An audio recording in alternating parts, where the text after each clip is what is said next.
হবে যেন মোটরের পাইপটা না লিক হয়ে গেছে। তোমাদের দাদাভাইও আজকে তাড়াতাড়ি একটু কাজ থেকে বাড়ি এসেছে, তাই ওকেই বললাম এটা একটু ঠিক করে দিতে। ওরও বাড়িতে কিছু কাজ ছিল।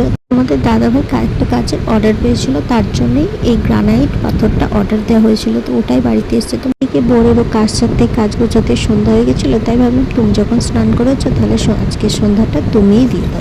আগের দিন রথের মেলায় বরকে বলেছিলাম তুমি কি আমায় একটু মেলায় নিয়ে যাবে, বর বললো এই অবস্থায় একদমই না। বললাম তাহলে আমার জন্য কিছু খাবার নিয়ে আসো। বর বললো তোমার তো বাইরের খাবার, তাহলে তুমি মটর কড়াইটাই খাও।